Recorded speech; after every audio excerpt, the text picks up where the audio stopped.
Shalom, selamat pagi Bapak Ibu Saudara yang dikasih Tuhan. Kita sungguh bersyukur buat kesempatan yang Allah berikan buat kita pagi hari ini boleh bangun, bernafas, dan beraktivitas. Mari bangun pagi dengan penuh ucapan syukur, bersyukur kepada Allah atas kasih karunia-Nya, atas kesempatan hidup yang Dia berikan buat kita pagi hari ini. Mari kita berdoa.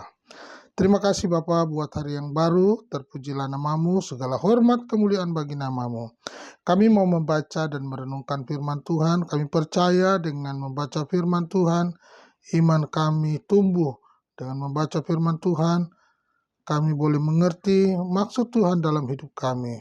Dengan membaca firman Tuhan, kami boleh dicerahkan dalam pikiran, hati, dan perbuatan kami, apa yang harus kami lakukan. Terima kasih Tuhan Yesus, kami mohon doa ini. Haleluya. Amin. Nah, Bapak Ibu yang dikasih Tuhan, kita masuk di dalam Kejadian pasal 41. Mimpi Fir'aun. Setelah lewat 2 tahun lamanya, bermimpilah Fir'aun bahwa ia berdiri di tepi sungai Nil. Tampaklah dari sungai Nil itu keluar 7 ekor lembu yang indah bangunnya dan gemuk badannya, lalu memakan rumput yang di tepi sungai itu. Kemudian tampaklah juga 7 ekor lembu yang lain yang keluar dari dalam sungai Nil itu, buruk bangunnya, dan kurus badannya, lalu berdiri di samping lembu-lembu yang tadi di tepi sungai itu. Lembu-lembu yang buruk bangunnya dan kurus badannya itu memakan ke-7 ekor lembu yang indah bangunnya dan gemuk itu. Lalu terjagalah Fir'aun. Setelah itu tertidur pula lah ia dan bermimpi kedua kalinya. Tampak timbul dari satu tangkai 7 bulir gandum yang bernas dan baik, tetapi kemudian tampaklah juga tumbuh 7 bulir gandum yang kurus dan layu oleh angin timur. Bulir yang kurus itu menelan ke-7 bulir yang bernas dan berisi tadi. Lalu terjagalah Fir'aun, agaknya ia bermimpi. Pada waktu pagi gelisahlah hatinya. Lalu disuruhnyalah memanggil semua ahli dan semua orang berilmu di Mesir. Fir'aun menceritakan mimpinya kepada mereka, tetapi seorang pun tidak ada yang dapat mengartikannya kepadanya. Lalu berkatalah kepala juru minuman kepada Fir'aun, "Hari ini aku merasa perlu menyebutkan kesalahanku yang dahulu.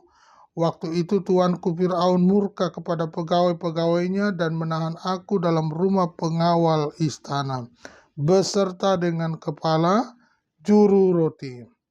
Pada satu malam juga kami bermimpi, aku dan kepala juru roti itu masing-masing mempunyai mimpi dengan artinya sendiri. Bersama-sama dengan kami ada di sana seorang muda Ibrani, hamba kepala pengawal istana itu. Kami menceritakan mimpi kami kepadanya, lalu diartikannya kepada kami mimpi kami masing-masing. Dan seperti yang diartikannya itu kepada kami, demikian pula terjadi. Aku dikembalikan ke dalam pangkatku dan kepala juru roti itu digantung." Kemudian Firaun menyuruh memanggil Yusuf. Segeralah ia dikeluarkan dari tutupan. Ia bercukur dan berganti pakaian, lalu pergi menghadap Firaun. Berkatalah Firaun kepada Yusuf, "Aku telah bermimpi dan seorang pun tidak ada yang dapat mengartikannya, tetapi telah kudengar tentang engkau, hanya dengan mendengar mimpi saja engkau dapat mengartikannya." Yusuf menyahut Firaun, "Bukan sekali-kali aku, melainkan Allah juga yang akan memberitakan kesejahteraan kepada tuanku Firaun." Lalu berkatalah Firaun kepada Yusuf, "Dalam mimpiku itu, aku berdiri di tepi sungai Nil. Lalu tampaklah dari sungai Nil itu keluar 7 ekor lembu yang gemuk badannya dan indah bentuknya, dan makan rumput yang di tepi sungai itu. Tetapi tampaklah juga keluar 7 ekor lembu yang lain. Kulit pemalut tulang, sangat buruk bangunnya dan kurus badannya. Tidak pernah kulihat yang seburuk itu di seluruh tanah Mesir. Lembu yang kurus dan buruk itu memakan ketujuh ekor lembu gemuk yang mula-mula. Lembu-lembu ini masuk ke dalam perutnya, tetapi walaupun telah masuk ke dalam perutnya, tidaklah kelihatan sedikit pun tandanya. Bangunnya tetap sama buruknya seperti semula. Lalu terjagalah aku. Selanjutnya, dalam mimpiku itu kulihat timbul dari satu tangkai 7 bulir gandum yang berisi dan baik. Tetapi kemudian tampaklah juga tumbuh 7 bulir yang kering, kurus dan layu oleh angin timur. Bulir yang kurus itu memakan ketujuh bulir yang baik tadi. Telah kuceritakan hal ini kepada semua ahli, tetapi seorang pun tidak ada yang dapat menerangkannya kepadaku. Lalu kata Yusuf kepada Fir'aun, kedua mimpi tuanku Fir'aun itu sama. Allah telah memberitahukan kepada tuanku Fir'aun apa yang hendak dilakukannya. Ketujuh ekor lembu yang baik itu ialah 7 tahun. Dan ketujuh bulir gandum yang baik itu ialah 7 tahun juga. Kedua mimpi itu sama. Ketujuh ekor lembu yang kurus dan buruk yang keluar kemudian, maksudnya 7 tahun. Demikianlah pula ketujuh bulir gandum yang hampa dan layu oleh angin timur itu, maksudnya akan ada 7 tahun kelaparan. Inilah maksud perkataanku. Ketika aku berkata kepada tuanku Fir'aun, Allah telah memperlihatkan kepada tuanku Fir'aun apa yang hendak dilakukan Allah. Ketahuilah tuanku, akan datang 7 tahun kelimpahan di seluruh tanah Mesir. Kemudian akan timbul 7 tahun kelaparan, maka akan dilupakan segala kelimpahan itu di tanah Mesir, karena kelaparan itu mengurus keringkan negeri ini. Sesudah itu akan tidak kelihatan lagi bekas-bekas kelimpahan di negeri ini karena kelaparan itu, sebab sangat hebat kelaparan itu. Sampai 2 kali mimpi itu diulangi bagi tuanku Fir'aun, berarti hal itu telah ditetapkan oleh Allah dan Allah akan segera melakukannya. Oleh sebab itu, baiklah tuanku Fir'aun mencari seorang yang berakal budi dan bijaksana dan mengangkatnya menjadi kuasa atas tanah Mesir. Baiklah juga tuanku Fir'aun berbuat begini, yakni menempatkan penilik-penilik atas negeri ini, dan dalam ke-7 tahun kelimpahan itu memungut 1/5 dari hasil tanah Mesir. Mereka harus mengumpulkan segala bahan makanan dalam tahun-tahun baik yang akan datang ini dan dibawa kuasa tuanku Fir'aun, menimbun gandum di kota-kota sebagai bahan makanan, serta menyimpannya. Demikianlah segala bahan makanan itu menjadi persediaan untuk negeri ini. Dan dalam ke-7 tahun kelaparan yang akan terjadi di tanah Mesir, supaya negeri ini jangan binasa karena kelaparan itu. Puji Tuhan Bapak Ibu yang dikasihi Tuhan, kita sudah membaca satu topik tentang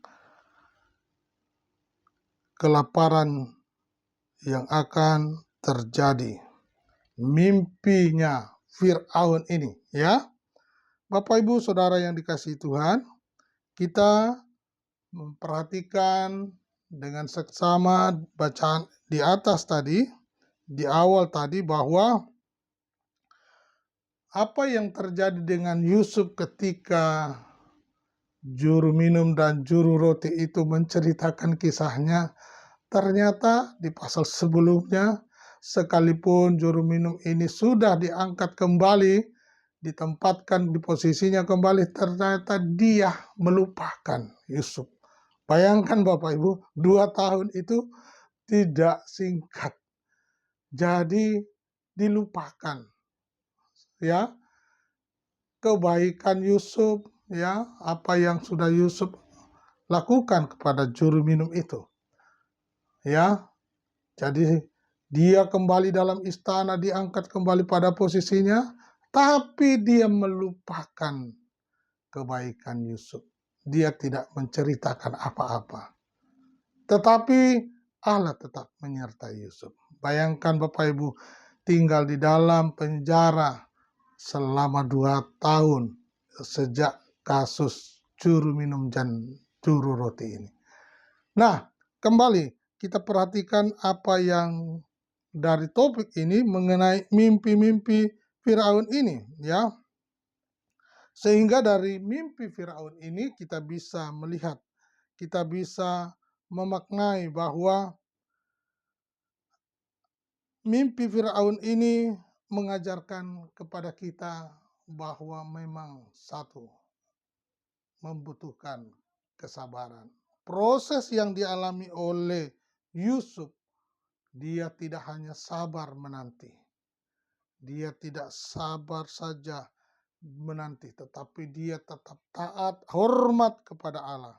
Ya, coba kita baca di dalam Mazmur 105 ayat 19 berkata, sampai saat firman-Nya sudah genap dan janji Tuhan membenarkannya. Ini dia Bapak Ibu.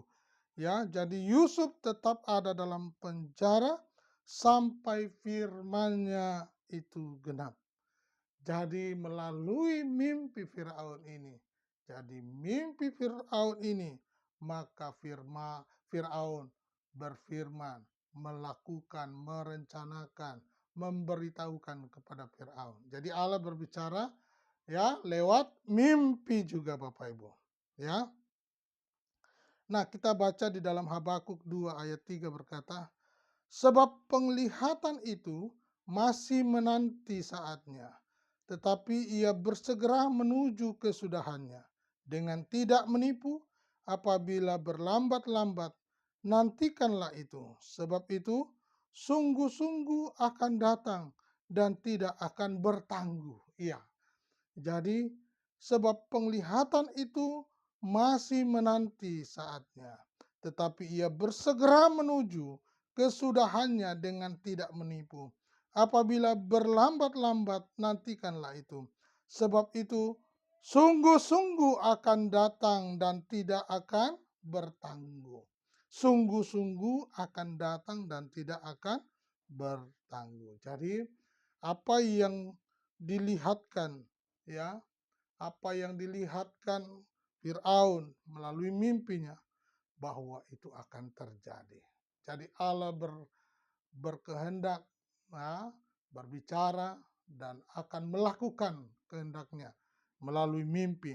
Nah, jadi 2 tahun cukup lama untuk melihat apa yang terjadi, apa yang akan terjadi melalui mimpi Firaun ini. Mimpi Firaun 2 tahun dan terjadi kepada dia, dan Yusuf pun masuk di dalam arena itu. Ya. Nah, berikutnya kita perhatikan bahwa di dalam Pengkhotbah 5 ayat 7, karena sebagaimana mimpi banyak, demikian juga perkataan sia-sia banyak, tetapi takutlah akan Tuhan. Bapak Ibu Saudara yang dikasihi Tuhan, banyak orang bermimpi tetapi tidak tahu mengartikan. Banyak orang bermimpi, kadang dia mengartikan, kadang ada yang menjanji berbicara ini dan itu.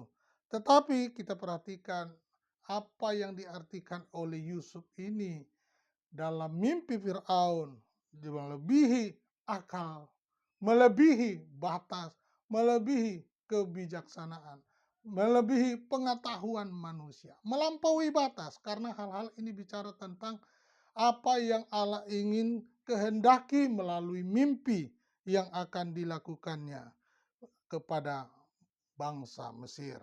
Nah, kembali Bapak Ibu, bahwa pewahyuan itu akan semakin nyata, pewahyuan itu akan semakin terjadi dalam waktu yang tepat. Kita membaca di dalam 1 Korintus 2 ayat 13-14, dan karena kami menafsirkan hal-hal rohani. Perhatikan, Dan karena kami menafsirkan hal-hal rohani kepada mereka yang mempunyai roh, kami berkata-kata tentang karunia-karunia Allah dengan perkataan yang bukan diajarkan kepada kami oleh hikmat manusia, tetapi oleh roh. Tetapi manusia duniawi tidak menerima apa yang berasal dari roh Allah. Karena hal itu baginya adalah suatu kebodohan. Dan ia tidak dapat memahaminya. Sebab hal itu hanya dapat dinilai secara rohani. Kembali saya bacakan. Dan karena kami menafsirkan hal-hal rohani. Ini jadi berkaitan hal-hal rohani. Bukan pengetahuan biasa, tetapi hal-hal yang rohani. Kepada mereka yang mempunyai roh. Kami berkata-kata tentang karunia-karunia Allah dengan perkataan yang bukan diajarkan kepada kami oleh hikmat manusia. Jadi bukan dijawab dengan hikmat manusia, tetapi hikmat Allah. Ya, ini bedanya ya. Hikmat dunia, pengetahuan manusia, tetapi beda dengan hikmat yang daripada Allah. Jadi jawaban untuk hal ini hal-hal rohani ya. Tetapi manusia duniawi tidak menerima apa yang berasal dari roh Allah. Karena hal itu baginya adalah suatu kebodohan dan ia tidak dapat memahaminya. Sebab hal itu hanya dapat dinilai secara rohani. Bapak Ibu yang dikasih Tuhan. Kisah Yusuf dalam menafsirkan mimpi Firaun mirip sama dengan kisah Daniel ya, kisah Daniel dalam memimpikan, dalam mengartikan mimpi raja. Coba kita lihat di dalam Daniel 2 ayat 27. Daniel menjawab katanya kepada raja, rahasia yang ditanyakan tuanku raja tidaklah dapat diberitahukan kepada raja oleh orang bijaksana. Tidak bisa. Oleh ahli jampi, orang berilmu atau ahli nujum. Kemudian orang-orang berilmu, ahli jampi, para kasdim dan ahli nujum datang menghadap dan aku menceritakan kepada mereka mimpi itu. Tetapi mereka tidak dapat memberitahukan maknanya kepada aku. Nah, tetapi semua orang bijaksana dari raja yang telah datang menghadap tidak sanggup membaca tulisan itu dan tidak sanggup memberitahukan maknanya kepada raja. Nah, ini dia. Jadi, apa yang daripada Allah tidak bisa dijawab dengan pengetahuan manusia. Harus dijawab dengan hikmat Allah. Nah, ini dia rahasianya Bapak Ibu. Jadi bagaimana menjawab kalau itu urusan yang dari Allah? Allah punya rencana, Allah punya maksud yang baik bagaimana supaya Yusuf yang ada di dalam penjara itu masuk dalam bagian daripada Firaun. Bagaimana dari mimpinya di waktu masa kecilnya, di keluarganya. Dan dia mengalami masa-masa yang sulit itu.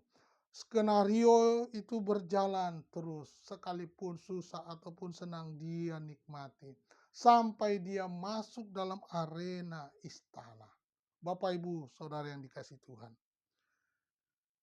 Dalam mengartikan mimpi pun tidak bisa dijawab dengan pengetahuan manusia saja. Hikmat ahli, para ahli, nujum apa segala macam. Karena hal-hal mimpi ini Allah berbicara harus dijawab dengan hikmat Allah.